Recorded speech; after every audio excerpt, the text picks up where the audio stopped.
A very warm welcome to all the new subscribers and lots of love and regards, as always, to all the existing ones. सभी हिंदी और Urdu listeners को मेरा बहुत बहुत नमस्कार। इस ऑडियो में मैं आप लोगों के साथ डिस्कस करूंगी कि चाहे आप ट्विन फ्लेम हो या आप एक आम इंसान हैं जो ट्विन फ्लेम के बारे में कुछ नहीं जानते, किस तरह आप अपने मिशन और पर्पस से जुड़ सकते हैं। वो कौन से 5 तरीके हैं जिनसे डिवाइन हमें रूबरू करवाते हैं हमारे सोल पर्पस से या हमारे अर्थली मिशन से। वो कौन सी 5 सिचुएशंस हैं जिनके थ्रू हम अपने पर्पस को जान सकते हैं, किस तरह ईश्वर हमें टेस्ट करते हैं, और फाइनली वो कौन से लोग हैं जो अपने इस धरती पे जो उनका पर्पस है या उनका मिशन है वो उसे जान भी पाएंगे और उससे जुड़ पाएंगे। इस ऑडियो को करने का जो इंटेंशन है वो सिर्फ यही है कि कुछ दिनों पहले एक मेरी मॉम की एज की लेडी ने मुझे ईमेल किया एंड वो काफ़ी ज़्यादा परेशान थी बिकॉज़ बहुत सी चैनल्स और बहुत सी रीडिंग्स और बहुत सी मेडिटेशंस करने के बाद भी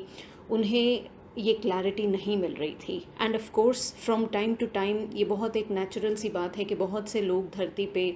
आज ही नहीं कितने सालों पहले से भी उन्हें ये बहुत एक डिज़ायर होती है कि क्या है मेरा purpose, how do I find it. लेकिन ये समझना बहुत ज़रूरी है कि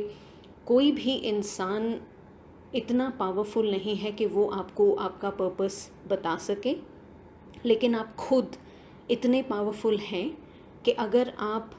वाकई में इस चीज़ पे गौर करेंगे तो डिवाइन खुद आपको आपके पर्पस से और आपकी खुद की जो डिविनिटी है उससे जोड़ पाएंगे। तो मैं धन्यवाद करती हूँ हर उस इंसान का जो मुझे सुनते हैं, जो भी कमेंट करेंगे, और इस बारे में आपके क्या व्यूज़ हैं आप डेफिनेटली बताइएगा। एंड एक मैं छोटी सी अनाउंसमेंट करना चाहती हूँ सभी हिंदी के लिसनर्स जो हैं भारत में and even the NRIs abroad. अगर आप चाहते हैं कि मैं हर हफ्ते एक हिंदी ऑडियो करूं, do let me know because I would love to do that. दूसरी बात यह है कि अगर आप मेरे इंस्टाग्राम हैंडल पे जुड़ना चाहेंगे, जितने भी इंडियन लिसनर्स हैं, I have an interesting offering related to crystals and certain discounted pricing for all the Indian viewers. तो अगर आप इंटरेस्टेड हैं तो आप मुझे ईमेल कीजिए और जल्द ही मैं अपना जो इंस्टाग्राम हैंडल है वो शेयर करूँगी, which will be exclusively for my listeners and subscribers in India. Now having said that, कौन से वो 5 तरीके हैं जिनके ज़रिए डिवाइन हमें बताते हैं कि हमारा पर्पस क्या है। तो सबसे पहली सिचुएशन ये हो सकती है कि अगर आप धरती पे उस 1,44,000 ट्विन फ्लेम की कैटेगरी में आते हैं जो कि धरती पे बहुत कम है, तो अगर आपका एक रियल अपने ट्विन फ्लेम से इनकाउंटर हो जाता है तो उसके बाद ये बहुत ही नेचुरल सी चीज़ है कि आपका जो पर्पस है और मिशन है इस धरती पे वो एक्टिवेट होगा ही होगा, क्योंकि all the twin flames come with a very specific purpose and a mission on earth, जो कि हर ट्विन फ्लेम का अलग होता है। दूसरा ज़रिया जिसके थ्रू डिवाइन हमें अपने पर्पस से जोड़ देते हैं वो होता है किसी बहुत ही सीरियस हेल्थ इशू की वजह से, किसी नियर डेथ एक्सपीरियंस की वजह से। जैसे कि किसी का बहुत ही बुरा एक्सीडेंट हो गया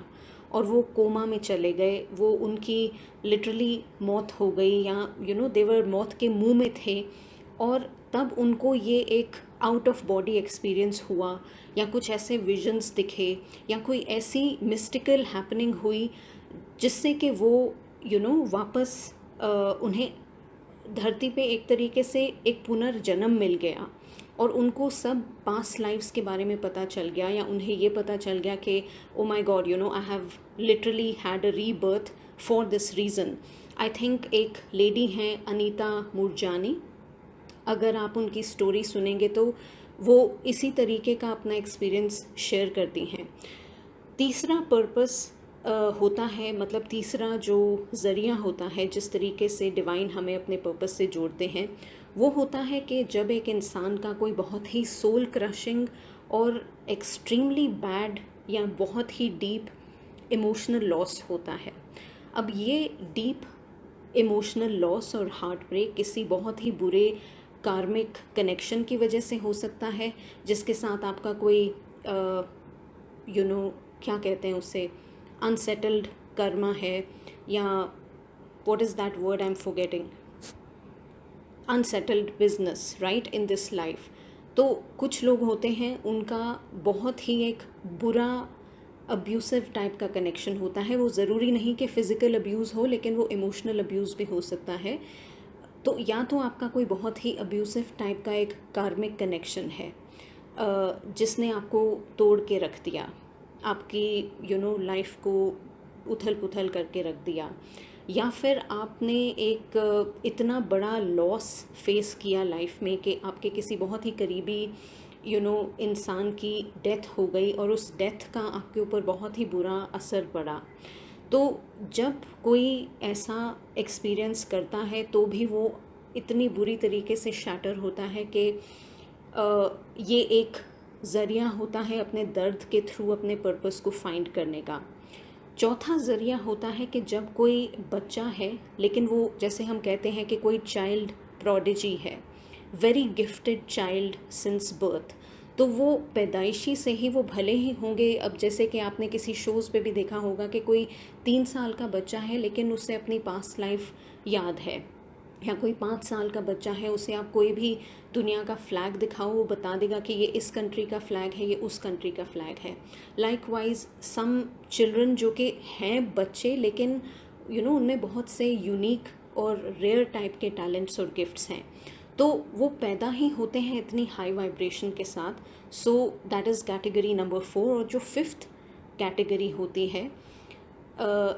वो ये होती है कि कोई आम इंसान है लेकिन उसे एक गुरु की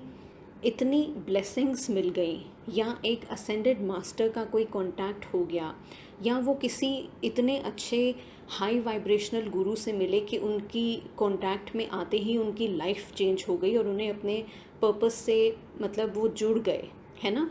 तो ये जो 5 रास्ते मैंने आपको बताए हैं, ये वो 5 अलग अलग सिचुएशंस हैं जिसके थ्रू डिवाइन हर इंसान को रिवील करते हैं कि उनका पर्पस क्या है। लेकिन सभी इन 5 केसेस में कॉमन क्या है? कॉमन है एक ज़ोरदार ठोकर लगना, बुरे तरीके से टूट जाना, ऐसा हार्ट ब्रेक जो हमें एक नियर डेथ एक्सपीरियंस के जैसा फील हो, ऐसा दर्द कि हमें लगे कि हम बर्बाद ही हो गए।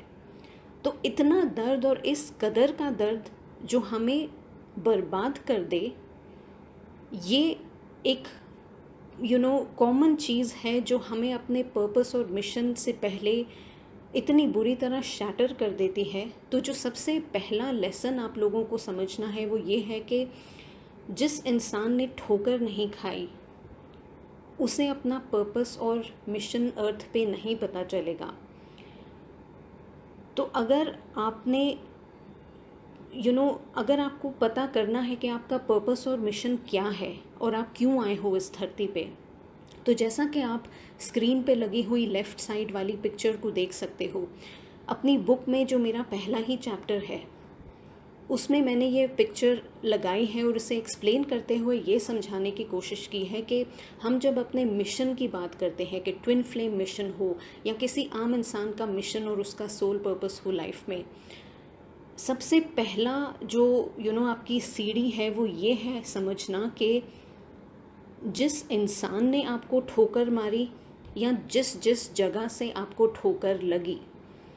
वो है आपकी वो हर एक तलवार जो आपकी पीठ में इस वक्त घुसी हुई है, और उस एक एक तलवार को आपको निकाल कर बाहर रखना है। और पहले तो अपने उस खुद के ठोकर को, खुद के ज़ख्म को हील करना है, क्योंकि जब तक हम खुद हील नहीं होंगे हम किसी और की मदद नहीं कर पाएंगे, right. So I hope this is making some sense. तो उसके बाद क्या होता है कि चाहे ठोकर हमें इन 5 तरीक़ों से किसी भी एक तरीके से लगे, लेकिन जब हम इतनी बुरी तरह से शैटर हो जाते हैं तो उसके बाद क्या होता है कि एक हमारी इनर क्वेश्चनिंग शुरू होती है, जिसे हम dark night of the soul भी कहते हैं, जिसमें बहुत से महीने लग सकते हैं। कुछ लोगों को 3 महीने लगते हैं, कुछ लोगों को 2-3 साल लग जाते हैं। वो इनर क्वेश्चनिंग ख़त्म ही नहीं होती। लेकिन इसमें एक अच्छी चीज़ क्या होती है कि आप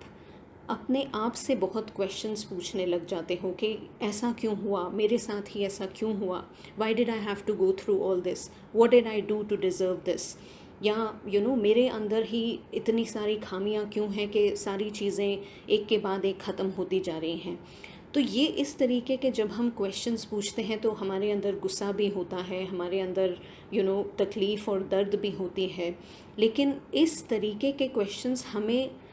आंसर्स सीख करने पे मजबूर कर देते हैं, and that's when divine steps in. तो इस स्टेज पे क्या होगा कि जब आपने अपना वो कुछ महीने या कुछ साल आपने जब ग्रीव कर लिया और एक स्टेज आई जब आप सरेंडर स्टेज तक पहुँचे, तो इस स्टेज पे कोई ना कोई जो कि ट्विन फ्लेम्स हैं उनका कोई ना कोई गिफ्ट या स्पिरिचुअल अवेकनिंग के बाद वो जो एक गिफ्ट होता है, रेयर गिफ्ट, वो ज़रूर एक्टिवेट होता है। तो अगर आपका कोई गिफ्ट एक्टिवेट नहीं हुआ है, स्पिरिचुअल गिफ्ट या कोई डिवाइन गिफ्ट, तो अनफॉर्चुनेटली आप ट्विन फ्लेम तो नहीं हैं। लेकिन इसका मतलब ये नहीं कि आपकी दुनिया ख़त्म हो गई। आपको किसी और तरीके से आपका पर्पस मिलना होगा। तो जो लोग ट्विन फ्लेम हैं, आपकी जो इनर खोज है वो आपके पर्पस से मिलाती है। जिन लोगों के ऊपर गुरु की कृपा होती है, मतलब कि डिवाइन की ब्लेसिंग होती है, वो प्योर सोल्स होते हैं, या उनके एस्ट्रोलॉजिकल चार्ट्स में गुरु का जो स्थान है वो बहुत पावरफुल है, तो ऐसे लोगों को भी अपनी अवेकनिंग और अपने इनर पर्पस और सोल मिशन से जुड़ने में आसानी रहेगी। लेकिन पॉइंट ये है कि ईश्वर आपका पर्पस रिवील करने से पहले आपको किस तरह से टेस्ट करते हैं, ये समझना भी बहुत ज़रूरी है। तो सबसे पहले what we have to understand is कि आपके अंदर एक खुद विल पावर होनी चाहिए और एक बर्निंग डिज़ायर होना चाहिए to know who you are and what your purpose is. तो ईश्वर क्या करेंगे, या तो आपको बहुत ढेर सारी धन दौलत, पावर, पैसा सब दे देंगे और आपको इतनी अच्छी लाइफ देंगे, ये देखने के लिए कि अब जब आपके पास इतना कुछ है, दौलत है, शोहरत है, स्टेबल जॉब है, पावर है, पोजीशन है, तो आप उसका किस तरीके से इस्तेमाल कर रहे हैं। कि आप एरोगेंट बन जाते हैं, या आप आपके मन में घमंड आ जाता है, गुरूर आ जाता है, आप लोगों को कीड़े की तरह ट्रीट करने लगते हैं और अपने आप को बहुत ही कोई हाई फ्लोन सुपीरियॉरिटी कॉम्प्लेक्स में आ जाते हैं और आप लोगों को शिट की तरह ट्रीट करते हैं और अपने आप को बहुत ऊंचा हर वक्त देखते रहते हैं और बंदे को बंदा नहीं समझते। तो ऐसा इंसान जब उसमें घमंड आ गया, ईगो आ गई, प्राइड आ गई, ग्रीड आ गया, या दूसरों को अपने से ज़्यादा ऊंचा देखकर इनसिक्योरिटी होने लग गई, तो ऐसे लोग जब तक इतने ज़्यादा ईगो, प्राइड और ये जो राइट साइड में हमने 5 थीव्स लगाए हुए हैं, ये जो 5 थीव्स होते हैं, काम, क्रोध, लोभ, माया एंड ऑल ऑफ दिस, जो इंसान इसमें कैद है और वो अपने आप के सिवाय सोच ही नहीं सकता, तो उसको अपना पर्पस, अपना मिशन कभी नहीं मिलेगा। वहीं दूसरी तरफ कई बार ईश्वर आपसे आपकी हर एक चीज़ छीन लेते हैं, पैसा, दौलत, प्रेस्टीज, एक आपकी अच्छी पोजीशन थी सोसाइटी में, जॉब थी, स्टेबिलिटी थी, रिश्ते थे, सब ले लेते हैं आपसे। और वो ऐसा क्यों करते हैं, ये देखने के लिए कि इस इंसान के पास जब मैंने सब कुछ इससे छीन लिया, तो क्या ये डेस्परेट होके अपने शॉर्टकट्स अडॉप्ट करने लगेगा कि मैंने इससे सब छीन लिया तो अब ये कैसे डील करेगा। क्या ये शॉर्टकट्स अडॉप्ट करेगा, क्या ये हेरा फेरी करेगा, क्या ये कोई शुगर डैडी को अडॉप्ट करके कोई जिस्म फरोशी करनी शुरू कर देगा कि भाई मैं अपने जिस्म को बेचकर पैसे कमा लूँ, या जो मुझे जुआ, ड्रग्स दिख रहे हैं, गलत रास्ता दिख रहा है, मैं उसको अडॉप्ट करके बस पैसे कमा लूँ, कि कुछ भी करूँ लेकिन मेरे पास धन की कमी ना हो। तो घूम फिर के आपका यही टेस्ट होता है कि आप जब सब कुछ छिन गया आपसे, तो आप कितने काम हैं, कि आप अपने लिए सॉल्यूशंस ढूंढ पा रहे हैं या नहीं, या फिर आप फ्रस्ट्रेशन में आके इनसिक्योर होकर लोगों का धन दौलत देखकर आप डिस्टेबलाइज हो गए और आपको लगा कि बस मैं तो बर्बाद हो गया और आप डाउनफॉल आपकी शुरू हो गई। लेकिन हम चाहे जितना भी सोचे कि मेरी लाइफ ख़राब है, टेस्टिंग हर हाल में हर इंसान की होती है। और इसीलिए हर इंसान अपने पर्पस को नहीं फाइंड कर सकता, क्योंकि जब तक वो इस माया जाल में फंसा हुआ है, चाहे वो अपनी लो वाइब्रेशनल एनर्जीज़ में हो, या वो ग्रीड में हो, या वो लस्ट में हो, या वो एडिक्शंस में फंसा हुआ हो, जब तक आप इस माया जाल में हैं, आप अपने पर्पस से नहीं जुड़ पाएंगे। एक वो स्टोरी भी है ना कि एक दो भाई थे, तो एक बहुत ही बड़ा जुआरी और शराबी बन गया और लेडीज़ को अब्यूज़ करने लगा, और दूसरा भाई बिल्कुल सेंट बन गया, मतलब वो धर्म के रास्ते पर चल पड़ा। तो जब दोनों को ही पूछा कि तुम इतनी शराब क्यों पीते हो, तो वो कहता है कि क्योंकि मेरा फादर पीता था। और जब एक सेंट से पूछा कि तुम इतने सेंटली कैसे बन गए इतनी यंग एज में, तो वो कहता है क्योंकि मेरा बाप शराबी था, जुआरी था, और मेरी माँ को बहुत पीटता था। तो दोनों ही केसेस में एक एक्सट्रीम रिएक्शन दिखा। एक ने अपने पिता की बुराई देखकर उसे अडॉप्ट कर लिया, और दूसरे ने कहा कि इतना बुरा मेरा फादर है, मुझे इसके जैसा बिल्कुल नहीं बनना, और उसने अपनी लाइफ ही डायरेक्शन ही बदल दी। राइट। सो यही होता है जब एक इंसान अपने पर्पस से जुड़ना चाहता है। जो एक सही संतुलन वाला इंसान होगा, उसे हमेशा ये लगेगा कि मैं कैसे अपनी लाइफ को बेहतर बनाऊं। गुरु नानक देव जी ने कहा है कि जब सिखिज़म में हम बात करते हैं कि 3 स्तंभ हैं, नाम जपो, कीरत करो, वंड चको। राइट। कि मतलब भगवान का नाम लो, अपने अच्छे कर्म करो और दूसरों की मदद करो। अगर आप लॉ ऑफ वन भी पढ़ें, तो क्यों मैं प्रभावित हूँ गुरु नानक देव जी की टीचिंग से, क्योंकि वो ये नहीं कहते कि बस मुझे ही फॉलो करो। अल्टीमेटली आप कोई भी रिलीजन पढ़ लें, उसकी क्रक्स यही है कि एक ही वो डिवाइन सोर्स है, and we are all connected to that one source of consciousness. तो कोई सेपरेशन नहीं है। राइट। तो अल्टीमेटली जितने भी असेंडेड मास्टर्स कह लीजिए, गुरुज कह लीजिए, अच्छे टीचर्स कह लीजिए, या रिलीजियस बुक्स कह लीजिए, अल्टीमेट टीचिंग सबकी यही है कि जिस इंसान ने हर स्थिति में अपनी ईगो, एंगर, ग्रीड, अटैचमेंट और लस्ट को नियंत्रित करना सीख लिया, ईश्वर का नाम लेना सीख लिया, अपनी अर्थली ड्यूटीज़ को सही तरीके से निभाया, हर दिन खुद को बेहतर बनाया, मुश्किलें आईं तो उनके सॉल्यूशंस ढूंढे, विक्टिम की तरह डर के नहीं बैठ गए। डरना भी ज़रूरी है, लेकिन वो होता है ना कि warriors are made in the battlefield. एक अच्छा वॉरियर को बैटल लड़नी पड़ेगी। वो महल में बैठ के अपनी तलवार को देख के खुश नहीं हो सकता कि वाह मैं वॉरियर हूँ। हर वॉरियर को बैटल फील्ड में जाके लड़ना पड़ेगा। ऐसा हर इंसान जो भी इन चीज़ों को अडॉप्ट करेगा, ना सिर्फ वो डिवाइनली प्रोटेक्टेड होगा, बल्कि उसे हर पल भगवान की ग्रेस मिलती रहेगी।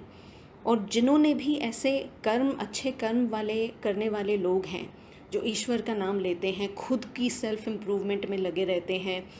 दूसरों के सक्सेस को देखकर ईर्ष्या नहीं करते, अपने आप को बेहतर बनाते हैं, सर्विस करते हैं, ऐसे लोगों पे किसी भी तरीके का ब्लैक मैजिक और नेगेटिविटी काम नहीं करेगी। इट इज़ इम्पॉसिबल, क्योंकि आपके खुद की जो इनर गुरु है, आपकी जो अंतरात्मा है और जो हायर कॉन्शियसनेस है, आप उससे एक्ट कर रहे हो। तो हर वो इंसान जो ईश्वर का नाम लेके अच्छे काम कर रहा है, उसका कुछ बुरा हो ही नहीं सकता। यस, ये ज़रूर होगा कि टाइम टू टाइम कोई ना कोई प्रॉब्लम आ सकती है, हमारा बड़ा घोर टेस्ट होगा, लेकिन हर वो जो प्योर सोल है, जो एक अच्छा इंसान है और ईश्वर के रास्ते पे है,